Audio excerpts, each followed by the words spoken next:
예배 참여한 여러분들을 주의 이름으로 환영하고 축복합니다.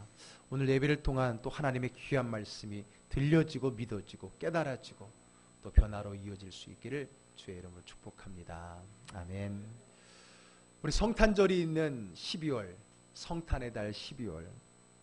예전 같았으면요, 지금쯤 한창 성탄 카드를 만들어서 이제 가까운 사람들에게 또 보내는, 또 보내고 싶고 사랑을 전하고 싶은 사람들에게 그런 카드를 주고받는 그런 때이지요. 그런데 언제부터겠습니까? 이 스마트폰 때부터는 이제 카드가 아니라, 종이 카드가 아니라 이제 스마트폰으로 이모티콘 혹은 모바일 카드 이런 걸로 주고받다 보니까 언제부턴가 카드, 이 종이 카드가 우리 주변에서 사라지고 있는 것 같아요. 그래서 아마 요즘 아이들은 크리스마스 카드 그러면 아마 우리가 생각하는 그 종이 카드가 아니라 혹시 크리스마스 때 선물로 주는 현금 카드는 아닐까? 아니면 기프트 카드, 선물 카드가 아닐까? 어쩌면 앞으로는 그렇게 생각으로 바뀌게 될지도 모르겠어요. 제가 그래서 여러분들의 추억을 좀 되살려 드리기 위해서 크리스마스 카드를 한번, 추억의 크리스마스 카드를 한번 사진을 준비해 봤습니다. 생각나시죠? 이렇게 앞장 만들고 안에다 속지를 끼워 넣어서 사랑하는 사람의 이름을 적어서 거기에다가 사랑과 축복의 메시지를 전했던, 또 저렇게 가운데 입체로 만들었던 그런 카드들이 참 많이 있었는데 요즘 많이 드문 그 카드를 보게 됩니다. 이 크리스마스 카드의 기원이 뭘까 하고 찾아보니까요, 사실 원래 크리스마스라는 이 좋은 축제의 날에 많은 사람들에게 따뜻한 사랑의 마음을 전해주는 건 늘 있었습니다. 근데 그것이 이렇게 종이 카드로 발전되게 된 것은 이제 1800년대에 우편 제도가 생겨나면서부터입니다. 이 우편 제도를 통해서 많은 멀리 있는 사람들에게 편지를 보낼 수 있게 되면서 이 크리스마스의 그 그림과 글귀를 새겨진 그 편지지가 나오게 되고 그곳에서 축복하는 마음으로 보냈던 것이 시작이 되었고요. 특별히 1843년에 영국의 존 호슬리라는 사람이 처음 그 카드를 만들었대요. 왜냐하면 많은 사람에게 보내려니까 쓰는 게 쉽지가 않으니까 기본적인 성탄의 메시지와 축하의 메시지를 기본 인쇄를 해내어서 그래서 보내는, 우리가 생각한 이 상업적인 이 카드가 바로 1843년 영국에서 시작이 됐다라고 기록이 되어 있더라고요. 그러나 이 크리스마스의 이 마음, 축하의 마음, 이 축복의 마음은 꼭 편지로서 글로서만 전해지는 건 아니죠. 그런 면에서 본다면 이 크리스마스 카드의 의미는, 그런 의미는 1800년대가 아니라 그 이전부터 분명히 있었을 겁니다. 왜냐하면 이 크리스마스, 주님이 이 땅에 오시는 그 성탄의 날은 우리 모두가 기뻐할 축제의 날이고 축복의 날이고요. 또 주님이 오시는 그 기쁨을 함께 나누는 축하의 시간이 있기 때문에 그런 마음은 늘 계속되었을 겁니다. 언제부터요? 예수님이 나신 날부터 계속되었을 거라고 하는 겁니다. 그런데 오히려 가장 먼저 이 크리스마스 카드가 생겨난 그 의미를 바라본다면 어쩌면 그 크리스마스 카드의 첫 번째 주인공들은 다름이 아니라 예수님의 탄생의 자리에 모여든 그 사람들이 받은 카드였을 거라고 하는 겁니다. 물론 예수님이 탄생한 그 자리에 모여든 사람들은 우리가 생각하는 그 종이 카드를 받고 오지는 않았어요. 우리가 생각하는 스마트폰의 그 모바일 카드나 이모티콘을 보고 온 거는 아니었어요. 문자를 보고 온 건 아니었어요. 그들은 나름대로 각각의 독특한 예수의 나심에 대한 소식의 초청의 카드를 받아들고 그 카드를 받아들고 예수님이 나시는 그 삶의 탄생의 현장에 왔던 사람들이라고 하는 겁니다. 누군가가 전했고 그 소식을 받은 그들이 왔던 거죠. 그러면 그 자리에 온 사람들, 그 초청 카드를 받아들고 온 사람들은 누군가? 그들은 어떤 카드를 어떻게 받아들였는가? 이것이 이번 달 우리가 말씀을 풀어가는 하나의 코드고 길이 된 겁니다. 그래서 하나님께서 그들을 통해서 우리에게 주시고자 하는 말씀은 무엇인가를 우리가 이번 달에 한번 찾아가 보려고 합니다. 자, 먼저 예수님의 탄생 자리에 찾아온 사람들 중에는 제일 먼저 떠오르는 사람들이 바로 동방에서 온 박사들이라는 사람들입니다. 그들은 무슨 카드를 받아들고 왔을까요? 그들은 무엇을 보고 그 자리에 오게 되었을까요? 뭐를 보고 왔지요? 별을 보고 왔습니다. 별을 보고. 그래서 그들이 받아든 크리스마스 초청 카드는 다름 아닌 별 카드라고 말할 수 있을 겁니다. 하늘에 새롭게 떠오른 그 큰 별을 보고 왕이 나심을 알아채고 이 먼 곳까지 온 사람들, 그래서 그들이 받은 첫 번째 카드는 다름 아닌 별 카드예요. 자, 이들이 누굽니까? 동방의 박사들이라고 했어요. 학사, 석사 위에 박사, 그런 개념이 아니고, 오늘 영어에는 매지라고 되어 있는데, 이것은 지혜자로도 번역이 되기도 하고요. 때로는 이 천문학자, 점성가로도 이렇게 번역이 되는 것을 보게 됩니다. 그래서 어쨌든 그들은 메대, 동방이라고 했는데, 그때의 그 동방은 다름 아닌 메소포타미아 문명, 그 당시로는 바로 페르시아 제국에 있는, 지금의 이란, 이라크 있는 그쪽에서 있는 그곳에서 전문적으로 과학을 연구하고 특별히 하늘의 별, 천문학을 연구하는 혹은 철학자라고도 불리는 그러한 사람입니다.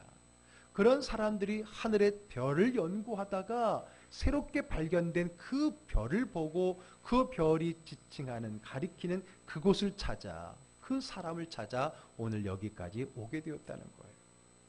자, 그러면 우리가 흔히 말하는 이 동방 박사들, 이 사람들은 몇 명이었을까요? 몇 명이죠? 예, 세 사람. 그거 어떻게 생각하셨어요? 성경에는 세 사람이란 말이 안 나와요. 그런데 오늘 부른 찬양, 조금 전에 불렀던 찬송가 113.6장에는 세 사람이라 그랬죠. 흔히 우리가 동방박사 그러면 늘 세 사람으로 생각해요. 동방박사에 대한 그림을 보면 다 세 사람이에요. 제가 처음 연극을 한 게 이 성탄 연극이었어요. 주일학교 때. 그때 제가 바로 동방박사 1위였습니다. 3까지 있었거든요. 왠지 모르게 기독교인들은 동방박사를 3명으로 알아요. 그러나 성경에는 3명이란 말이 없어요. 그럼 왜 3명으로 할까? 그들이 드린 예물이 3가지이기 때문에 그랬거든요. 황금과 유황과 모략. 그러니까 세 사람으로 생각했던 거지 성경에는 세 사람이라고 말하고 있지 않아요. 그러나 어쨌든 세 사람이건 아마 한 사람은 아니었던 것 같아요. 박사들이라고 그랬으니까. 어쨌든 그들이 와서 예수님을 찾아서, 이거 별의 주인공을 찾아서 그 먼 땅에서 왔다라고 하는 거예요. 동방에서, 그 먼 땅에서. 아니, 가까이 있던 유대인들, 예루살렘에 있는 사람들도 모르던 그 일을 그 먼 곳에서 그 하나님의 아들 예수님의 탄생을 기뻐하며 축하, 경배하기 위해 그들은 왔다는 거예요. 아니, 가까이 있었던 예루살렘 사람들도 몰랐었는데 유대인도 알아보지 못한 그 하나님의 아들 예수를 타국 저 먼 곳에서 알고 찾아와 경배한 그들은 정말 칭찬받아 마땅한 사람들일 겁니다. 자, 그렇다면 우리는 이들의 자세에서 그들이 온 이 별카드를 보고 찾아와서 예수님을 첫 번째로 경배할 수 있었던 그 사람들의 이 삶을 통해서 우리는 무엇을 배울 수 있을까요? 그들의 이 여정을 통해서 오늘 우리에게 말씀해 주고 싶은 주님의 말씀은 무엇일까요? 함께 찾아가 보도록 하겠습니다. 자, 오늘 본문의 첫 번째 절 1절의 말씀입니다. 한번 다 같이 읽겠습니다. 헤롯 왕 때에 예수께서 유대 베들레헴에서 나심에 동방으로부터 박사들이 예루살렘에 이르러 말하되. 예. 자, 헤롯 왕 때 이미 이스라엘이라는 나라는요, 기원전 586년에 바벨론에 의해서 멸망했습니다. 그 후로 이스라엘 나라가 없어요. 잠깐 왕조를 회복했다가 없어졌고요. 없었습니다. 근대사에 와서 1948년에 이스라엘 나라를 만든 그 기간까지 2000년 동안의 나라가 없었어요. 근데 예수님이 태어날 그 당시에는요, 로마의 속국입니다. 로마가 지배하는 그 많은 속국인데, 특별히 이 땅은 분봉왕이라 해갖고 왕을 하나 세워서 그 왕이 다스리게 하는 로마의 통치 지역에 있었던 거예요. 그때 그들을 다스리는 분봉왕이 누구였냐면은 헤롯 대왕이라는 사람입니다. 예수님을 십자가에 못 박을 때 나타났던 헤롯 왕과는 다른 그의 아버지 헤롯 대왕입니다. 이두메 출신이고요. 이두메는 구약으로 말하면은 에돔 족속입니다. 어쨌든 그 사람이 왕이 되어서 다스리고 있을 그때에 예수님이 태어나지 않았습니까? 근데 그 태어나는 징조가 하늘에서부터 나타나게 됩니다. 바로 한 별이 떠오르게 되었던 거죠. 오늘 그 별을 보는 사람은 다름 아닌 동방에서 그 별을 연구하고 관찰하는 사람입니다. 천문학자입니다. 그들은 하늘과 별을 연구하다가 한 번도 보지 못했던 아주 특별한 밝은 별 하나를 발견하게 되어지죠. 그리고 그 별이 의미 있는 위대한 왕이 탄생하는 그저 한 나라의 왕이 아니라 온 세상의 왕이 될 만한 사람의 탄생배라는 것을 그들은 깨닫게 된 것입니다. 자, 그런데 요즘 같으면요, 여러분 요즘에도요, 별을 하나 발견하면 세상 말로 대박칩니다. 별을 발견한다? 그 많은 별 중에 여러분 이 많은 별들이 다 이름이 있고 다 그 별이 있어요. 그런데 여러분 그 모든 걸 빼고 아무도 발견하지 못했던 새로운 별을 하나로만 발견하면 여러분들에게 어떤 자격이 주어지냐면, 첫째, 그 별에 이름을 붙일 수 있는 자격이 주어집니다. 상상만 해보세요. 모든 세계 사람들이 저 별의 이름을 내가 붙인 이름으로 불릴 수 있다. 자기 이름으로 딱 붙인다던가, 자기가 사랑하는 사람의 이름을 붙여준다던가, 그럴 수 있는 특권이 생기는 거. 아마 천문학자가 새로운 별 발견하게 되면 그것을 가지고 학위를 내고 발표를 하고 그것 때문에 영웅이 될 수도 있었을 거예요. 그런데 오늘 이 사람들은 그 별을 발견하고 나서 자기 어떤 지적 유의나 자기 출세의 기회로 쓰지 않았다는 거예요. 왜냐하면 그 별이 의미하는, 자기가 연구한 바에 의하면 그 별이 의미하는 바는 뭔가 심오한 영적인 의미가 들어있다는 것을 그들이 알았기 때문입니다. 그리고 그 별이 의미하는 그 바가, 그들이 깨달은 그 바를 가지고 그들은 믿고 실천하게 이르렀다라고 하는 겁니다. 그래서 그들은 자기들이 발견을 쫓아 나오게 됩니다. 그 별을 쫓아 자신들이 연구한 것에 대한 믿음과 확신을 가지고, 그 믿음의 확신을 가지고 나아가게 되었다라는 겁니다. 어떤 사람들은요, 연구만 합니다. 믿고 안 믿고에는 상관이 없는 사람이 있어요. 최근에 제가 어디서 글을 읽었는가, 한 예화를 읽었어요. 평생 사도 요한, 알죠? 예수님의 제자 사도 요한을 평생 연구한 신학자가 죽어서 천국에 갔습니다. 그랬더니 천국에서는요, 아주 오랜만에 신학자가 왔다고, 거기에 의미심장한 표현이더라고요. 아주 오랜만에 신학자가 천국에 왔다고 환영 파티가 열려갖고 예수님이 직접 나오셨어요. 야, 환영한다, 축하한다 하는데, 그 신학자가 천국에 오는데 그냥 오지 않고 왼쪽에 큰 책 한 권을 들고 오는 거예요. 그게 뭐니? 그랬더니 제가 세상에서 남긴 업적입니다 하고 갖고 왔는데, 그게 바로 자기가 연구한 사도 요한에 대한 그 논문의 큰 책, 이만큼 두꺼운 책을 가지고 온 거예요. 이거 예수님께 보여드리려고요. 그래. 예수님이 그 책을 받아들고 읽어보는데 예수님이 되게 너무 어렵다 그러더라고요. 나도 잘 못 알아듣겠다. 그러니까 그 신학자가 하는 말이, 원래 신학책은 어려운 겁니다. 딱 얘기를 하더라고, 자신 있게. 그러냐고 하면서, 마침 너 잘됐다. 여기 요한이 있는데 한번 요한을 불러서 한번 같이 만나보자. 얼마나 기쁘게 해서 자기가 평생토록 연구한 그 요한이 앞에 있으니까 그 요한을 반갑게 얘기하면서 그에게도 책 한 권을 줍니다. 이게 바로 제가 당신에 대해서 연구한 책입니다. 와, 나에 대해서 연구한 책이라니 얼마나 기뻐요. 그 책을 쭉 읽어보는데 요한이 또 얘기합니다. 이거 너무 어렵다. 원래 어려운 겁니다. 이상하다. 나를 연구한 건데 나도 잘 모르겠고 나도 모르는 내용이 많이 있네. 막 그런 이야기를 주고받고 있었던 거예요. 그런데 그때 예수님께서 마지막으로 물어봅니다. 너가 참 요한에서 많이 연구했고 많이 알고 있구나. 요한보다 더 많이 알고 있구나. 그런데 한 가지 물어보자. 그러면 너는 요한이 가르친 그 가르침의 내용, 물론 예수님의 가르침인데 그 말씀대로 얼마만큼 살았니? 라고 질문을 던졌어요. 그랬더니 아무 말도 못합니다. 평생 요한만 연구를 했지 요한이 가르쳐준 예수님의 말씀에 대해서 실천하고 살아본 경험이 없었던 겁니다. 그는 요한에 대한 지식과 그 지식이 함축되어진 논문은 이만큼 두꺼웠지만은 그가 요한이 전한 예수 그리스도의 가르침에 대한 삶은 보일 것이 아무것도 없었다라는 그런 글의 내용을 오늘 보니까 연결이 되는 것 같아요. 여러분, 오늘 이 박사들은 자기가 연구한 결과 알고 깨달은 것에 대해서 그것에 만족해하지 않았다는 거예요. 알고 깨달은 그것을 향하여서 나아갔다는 겁니다. 자기가 알고 확신하고 믿는 것에 대해서 나아갔다는 거예요.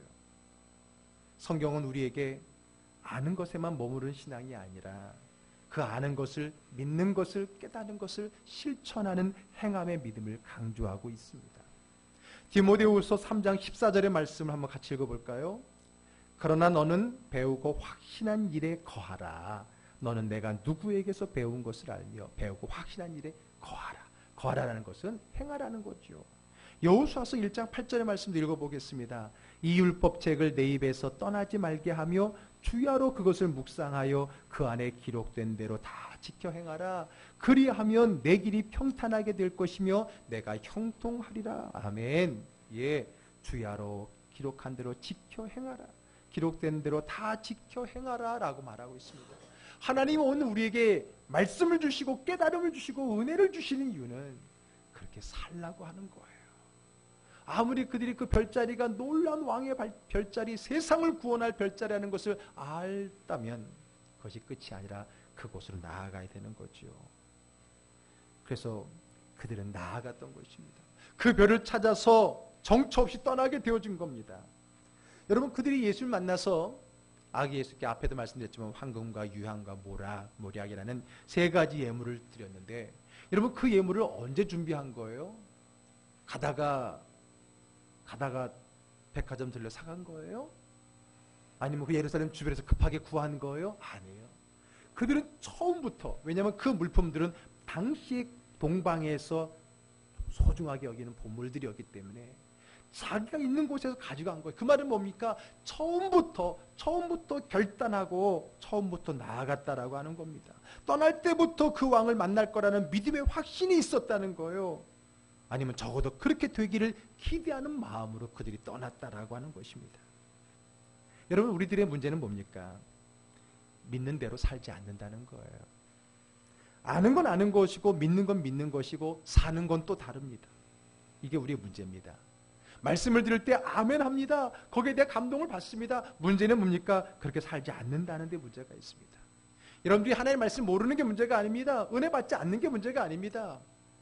알고 은혜 받은 말씀을 얼마큼 내 삶에 적용하며 살아가느냐가 더 중요하다라고 하는 거죠.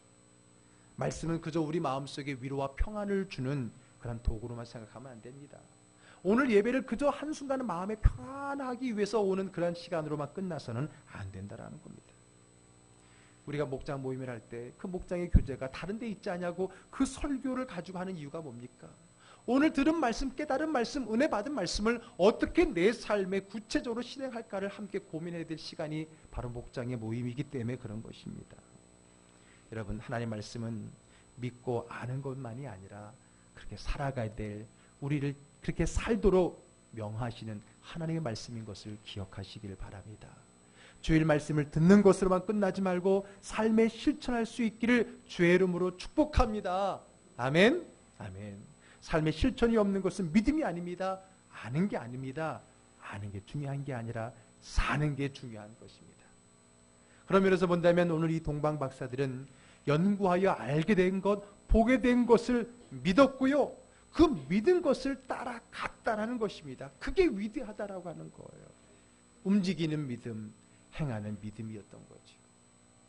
야고보서 2장 18절의 말씀입니다. 한번 더 같이 읽습니다. 어떤 사람은 말하기를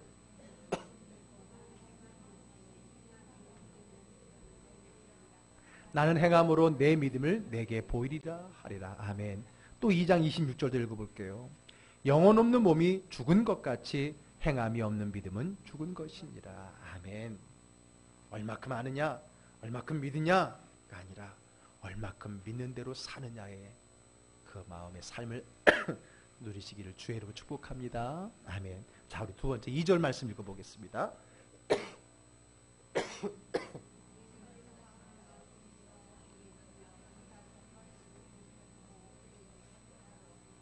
네. 자, 이들은 일단 예수님이 계신 곳을 찾아갑니다. 자기가 있는 곳에서, 자기가 편한 곳에서 경배하지 않았어요. 그냥 멀리서 바라보고 어딘가 오시겠구나 하고 거기서 예배하지 않았어요. 직접 그분이 오신 길이 멀고 험하고 어딘지 모르지만은 그들은 그곳에 앞에 가서 예배드리기를 작정하고 나아갔다라고 하는 겁니다. 여러분, 별을 따라갑니다. 여러분, 별을 따라가는 것이 얼마나 어려운지 아십니까? 그 별이 사라질 수도 있고요. 낮에는 보이지도 않잖아요. 날씨가 흐리면 보이지도 않잖아요. 그리고 그 별이 어디서 멈출지 모르는 거예요. 떠날 때 이 떠나는 게 내가 몇 년을 걸어야 갈지 모르는 무작정적인, 마치 아브라함이 하나님의 말씀을 쫓아 갈 바를 알지 못한 채 말씀을 쫓아갔던 것처럼 그들도 그 어려운 결단을 통해 출발했다라고 하는 겁니다. 여러분, 책 중에 거의 모든 것의 역사, 이게 책 제목입니다. 거의 모든 것의 역사. 그런 책에 나와 있는 내용에 보면요, 이 초기의 천문학자들이 별을 관측하기 위해서 얼마나 많은 노력을 했는지를 그런 일담을 이렇게 소개해 놓은 것이 있습니다. 프랑스의 기럐 르 장터라고 하는 그 천문학자인데요, 그가 인도에서 금성이 지나가는 것을 관측하기 위해서 자기 고향 프랑스에서 인도를 가게 됩니다. 그런데 여러분, 얼마나 어렵습니까? 당시의 그 상황에서. 그런데 정말 날씨가 좋아서 관측할 수 있는 바로 그때를 결국은 그의 일행이 늦어져서 그 시간에 도착하지 못해서 그 별에 볼 수 있는 그 순간을 놓쳐버립니다. 그래서 8년을 기다립니다. 8년을 기다려서 그 자리에 딱 있었는데 마침 또 그날은 날씨가 흐려서 별을 보지 못했대요. 또 그 다음에는 별을 볼 타이밍이 왔는데 이질에 걸려서 또 그 별을 보지 못했답니다. 결국은 수십 년이 지났는데도 불구하고 그 별을 보지 못하고 고향으로 돌아왔더니 집에서는 이 사람이 죽었다 그래서 장례 치르고 재산 벌써 다 나눠 가져버렸답니다. 그런 일화가 소개되어 있는 걸 보면 여러분, 별을 관측하고 별을 따라간다는 것이 얼마나 힘들고 어려운 일인지 모를 겁니다. 오늘 동방 박사들도요, 이런 모험을 감수하기는 마찬가지였습니다. 언제 어디로 가야 될지 모릅니다. 더군다나 그들은 보물을 들고 하고 있습니다. 이 보물을 노리는 도둑들이 언제 들이닥칠지 모르는 겁니다. 언제까지 가야 될지 지도가 있는 것도 아니고 어디 지점이 딱 정해져 있는 목적도 없이 떠나가는 그들은 보통의 믿음이 아니었던 것 같아요. 그러나 분명한 한 가지는 있습니다. 내가 직접 보고 그 자리에서 그분께 경배를 드리겠다라고 하는 그 마음 하나만으로 그런 이 무모한 도전을 하게 되었다라고 하는 겁니다. 여러분들은 어떻습니까? 여러분들은 예배를 드리러 오는 이 자리가 어떤 도전이었습니까? 어떤 도전이었습니까? 여러분, 오늘 이들이 바로 예수를 만나러 가는 예배의 자세라고 했을 때 과연 내가 하나님 앞에 나오는 예배자의 자세가 그러했습니까? 그럴 정도의 마음을 갖고 이 자리에 왔는지 한번 우리를 돌아보시기를 바랍니다. 그들은 어떻게 했을까요? 그 오는 여정이 아무리 힘들고 어려워도 그분을 만나보고 싶은 그 간절한 마음에 가면서 은혜 받지 않겠습니까? 가면서 그 별을 더 묵상하면서 그 별에 대한 간절한 마음이 들지 않았겠습니까? 그것이 그들이 그 가는 길에 그 별을 보기 위해, 그 별의 주인공을 보기 위해 가는 그 여정 속에 느끼는 은혜의 마음이었던 겁니다. 여러분들은 어떤 마음으로 이렇게 왔습니까? 어떤 마음으로, 어떤 준비의 자세로 예배 자리에 나오고 있습니까? 오늘 요즘같이 얼마나 편합니까? 집에 앉아서 TV를 통해, 핸드폰을 통해 충분히 훌륭한 목사님의 설교를 듣고 충분히 예배를 다 드릴 수 있도록 다 되어 있는데도 불구하고 오늘 이 불편한 자리에 나와 예배를 드리는 건 쉽지 않습니다만, 그러나 그 마음은 내가 가까이 주의 임재의 자리에, 주님이 부르시는 자리에, 주의 임재가 머무는 그 자리에 나와서 주 앞에 예배드리겠다는 그 마음의 소망으로 이 자리에 나온 것 아니겠습니까? 그러한 여러분들을 하나님이 기뻐하시고 복 주실 줄로 믿습니다. 아무리 힘들고 어려워도 주님 앞에 나와야 됩니다. 내 편한 곳을 떠나야 되는 것입니다. 여러분, 이스라엘 민족이 솔로몬이 죽고 난 다음에 남북으로 갈려졌어요. 남쪽은 2개 지파가 유다라는 나라로, 북에는 10개 지파가 이스라엘 나라로. 그런데 이 북은 10개 지파, 대부분의 지파였고 땅도 더 넓었어요. 그런데 남쪽보다 200년 먼저 멸망해 버렸습니다. 왜 그랬을까요? 그 이유가 뭔지 아세요? 그들이 나라가 나뉘었지만은 하나밖에 없는 성전은 다름 아닌 남쪽 유다에 있었거든요. 그래서 처음에는 거기서 예배를 드리러 갔었더니 그 북의 왕이었던 여로보암이 못 가게 하는 겁니다. 그렇지요. 이제 나라가 나뉘었는데 우리 백성이 자꾸만 저쪽으로 가면은 마음을 빼앗길 수 있으니까 못 가게 해봅니다. 국경을 세웁니다. 그 다음에 성전을 지어줍니다. 야, 걱정하지 마라. 내가 성전 지어줄게. 야, 남쪽에는 하나밖에 없지? 우리는 많이 세운다. 단과 베델과 또 여기저기에 너희들이 가깝게 쉽게 갈 수 있도록 성전을 세워줄게 하면서 동네마다 산마다 성전을 세웠던 거예요. 그리고 성전에 있어야 될 법궤가 없으니까, 성전에 기물들이 없으니까 금송아지를 만들어 놓고, 그리고 그 땅에 사람들이 섬겼던 그 바알 신상을 갖다 놓고 거기서 예배하게 했던 거예요. 그 결과 북이스라엘은 편리를 쫓아 예배를 드렸던 북이스라엘은 결국은 하나님을 잃어버리고 우상에 빠져 혼합 종교에 빠져버렸던, 그래서 남유다보다 200년이나 먼저 200년밖에 안 되는 그 시간에 그들은 멸망을 당하게 되었다는 겁니다. 죄송합니다. 200년 만에 멸망을 당했던 나라가 되었던 겁니다. 여러분, 편리를 쫓아가는 것, 그것은 예배자의 자세가 아닙니다.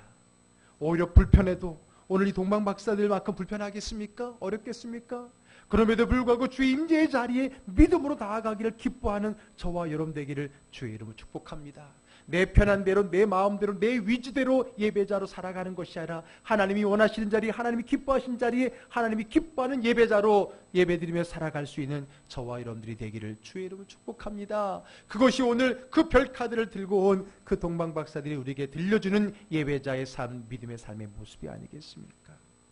주님이 계시겠다고 약속한 곳, 그곳에서 기다리겠다고 말씀하신 그곳에서 우리가 함께 예배드리는 참된 예배자, 주님이 기뻐하시는 예배자 되기를 주의 이름으로 축복합니다. 아멘. 그런 면에서 여러분 정말 참 잘 오셨습니다.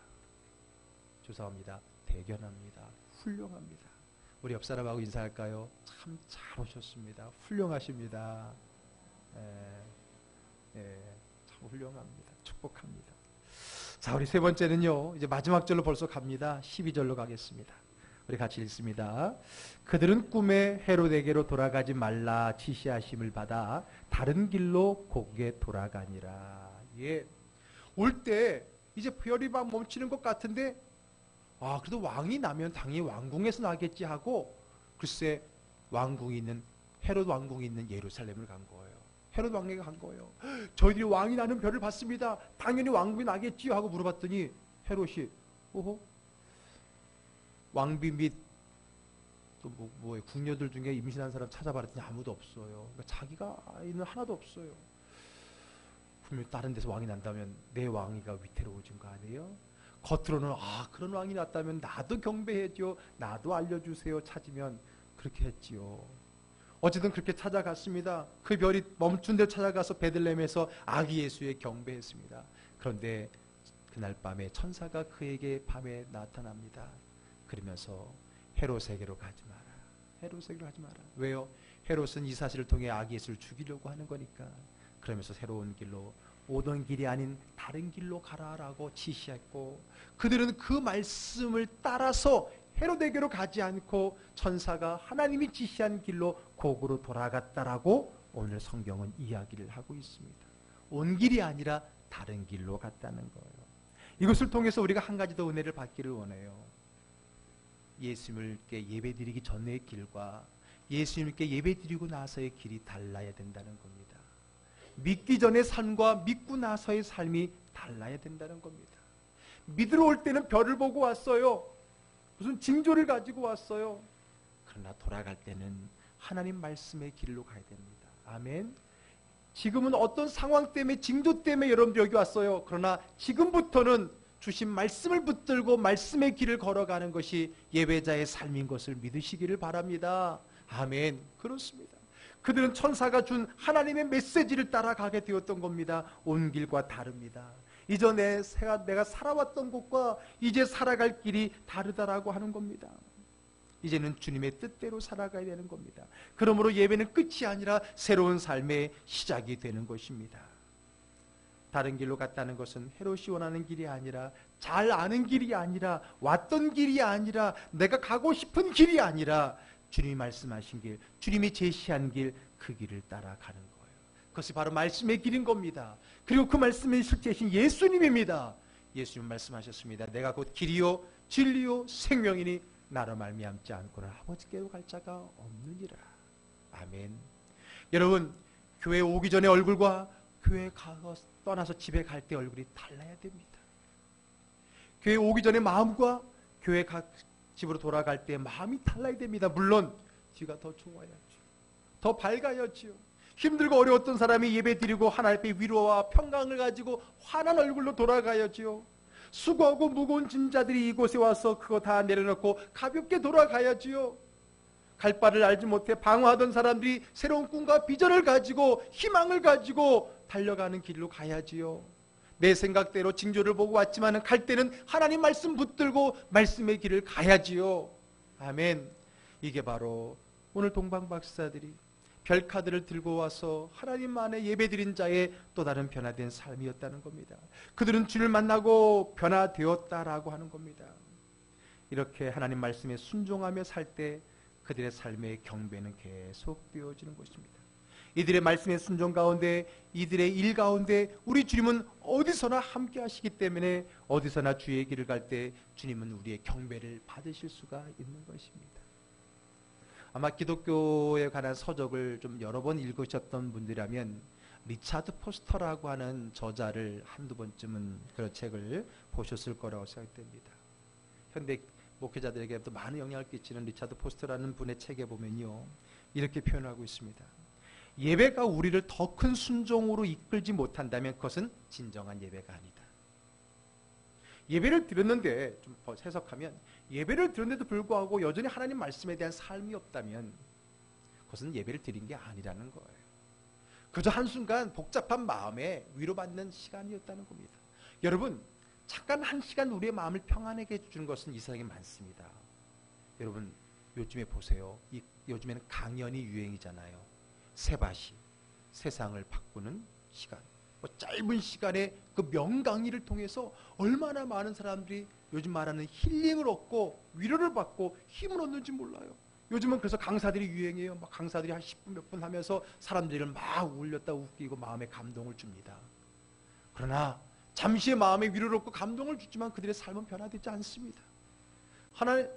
삶을 변화시키는 것은 하나님의 말씀이기 때문입니다. 혹시 여러분 오늘 이 예배를 세바시 들으러 명강의도 아니지만 강의 들으러 온 거예요? 잠시의 마음의 위로와 평강을, 물론 그 위로와 평강이 있지만은 그 잠시의 위로와 평강으로 예배를 끝내서는 안 된다는 겁니다. 예배는 분명히 마음에 찔림이 있어야 되고 그 찔림을 통해 새로운 비전의 말씀을 쫓아 새로운 가지 않던 길을 가야 될 출발이 바로 예배 가운데 있다라고 하는 것입니다. 리차드 포스터가 계속 얘기합니다. 예배는 마취제가 아니다. 현상 도피가 아니다. 예배는 성령에 의해서 담대한 삶으로 우리 자신을 열어놓는 것이다 라고 말해주고 있습니다. 그러므로 여러분, 우리가 예배를 드렸다는 것은 이젠 새로운 길을 걸어가야 된다라고 하는 그 출발점이라고 하는 그 자리에 있다는 것을 우리는 꼭 기억해야 되는 겁니다. 말씀을 정리합니다. 예배를 잘 드리는 자는 두 가지가 필요합니다. 하나는 거룩한 기대감입니다. 별을 보고 올 때 동방박사들이 갔던 마음이죠. 두 번째는 거룩한 순종입니다.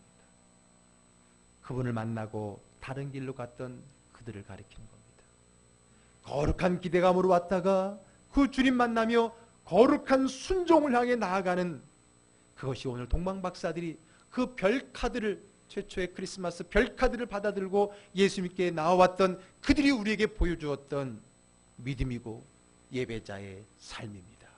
오늘 그 예배자의 삶을, 그 믿음을 함께 누리며 살아가는 주님이 기뻐하시는 성도님들 되기를 주의 이름으로 축복합니다. 아멘. 기도하겠습니다.